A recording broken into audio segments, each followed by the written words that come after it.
দিনটা অক্টোবর মাসের ৪ তারিখ। উত্তরবঙ্গে নেমে আসে অভিশাপ। প্রাকৃতিক দুর্যোগ তছনছ হয়ে যায় উত্তরবঙ্গ।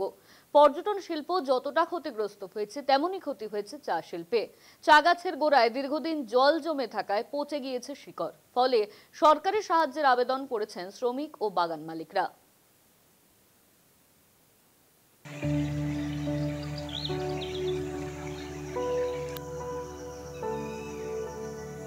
চারিদিকে সবুজে ঘেরা চা বাগান, মাঝখানে কুলুকুলু শব্দে বয়ে যাচ্ছে নদী। আপাতভাবে মনোরম দৃশ্য মনে হলেও চিন্তায় ঘুম উড়েছে বাগান মালিক এবং শ্রমিকদের। কারণ একটু ভালো করে দেখলেই বোঝা যাবে প্রকৃতির ধ্বংসলীলার ছাপ এখনো রয়ে গিয়েছে। যেখানে সেখানে উপড়ে রয়েছে গাছ, যেন সবুজে ঘেরা সাজানো বাগানের হাড় পাঁজর পেরিয়ে গিয়েছে। গত অক্টোবরের ৪ এবং ৫ তারিখ প্রাকৃতিক দুর্যোগে ভেসে গিয়েছে বহু চা বাগান।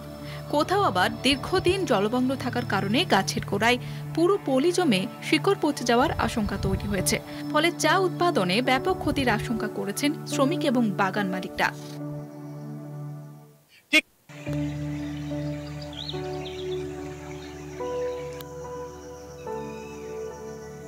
চারিদিকে সবুজে ঘেরা চা বাগান, মাঝখানে কুলুকুলু শব্দে বয়ে যাচ্ছে নদী। আপাতভাবে মনোরম দৃশ্য মনে হলেও চিন্তায় ঘুম উড়েছে বাগান মালিক এবং শ্রমিকদের। কারণ একটু ভালো করে দেখলেই বোঝা যাবে প্রকৃতির ধ্বংসলীলার ছাপ এখনো রয়ে গিয়েছে। যেখানে সেখানে উপড়ে রয়েছে গাছ, যেন সবুজে ঘেরা সাজানো বাগানের হাড় পাঁজর পেরিয়ে গিয়েছে। গত অক্টোবরের ৪ এবং ৫ তারিখ প্রাকৃতিক দুর্যোগে ভেসে গিয়েছে বহু চা বাগান। কোথাও আবার দীর্ঘদিন জলমগ্ন থাকার কারণে গাছের গোড়ায় পুরো পলি জমে শিকড় পচে যাওয়ার আশঙ্কা তৈরি হয়েছে। ফলে চা উৎপাদনে ব্যাপক ক্ষতির আশঙ্কা করেছেন শ্রমিক এবং বাগান মালিকরা। ঠিক আমি যে জায়গাটায় দাঁড়িয়ে রয়েছি, তার থেকে চারদিক যদি দেখা যায়, এই সব কিন্তু চা বাগান ছিল। আর গত মাসের বন্যায় এই হাতি নালা তার গতিপথ পরিবর্তন করেছে, আর ঠিক চা বাগান ভেঙে এত দূর পর্যন্ত বয়ে গেছে। যারা চা বাগানের আধিকারিক তারা বলছে, সরকার যদি এই বিষয়ে দ্রুত পদক্ষেপ গ্রহণ না করে, তবে এই বাগানের একটা অংশ সম্পূর্ণ বিলীন হয়ে যাবে। বাগানের একাধিক ডিভিশনে যাতায়াতের রাস্তা বিচ্ছিন্ন হয়ে গিয়েছে। ক্ষতিগ্রস্ত হয়েছে কালভার্ট এবং ছোট ছোট সেতু। বহু জায়গায় গাড়ি বা লরিতে চা পাতা পরিবহন করা যাচ্ছে না। উৎপাদন এবং পরিবহন দুই ক্ষেত্রে সমস্যায় পড়েছে চা শিল্প। এমনটাই জানাচ্ছেন শ্রমিক এবং বাগান মালিকরা। ये नदी जो है अपना इस बार जो बाढ़ के कारण अपना दिशा पूरा तरह परिवर्तन कर दिया है। इसके बाद में इनका फ्लो था आपका बीच में, आप उधर देख सकते हैं, और अभी इन्होंने डाइवर्सन करके ये बगान की तरफ इसका धारा आ गया है, जिसके चलते ये हमारा 5 हेक्टर करीबन चाय का 5 हेक्टर बुश ये बहा के चला गया है।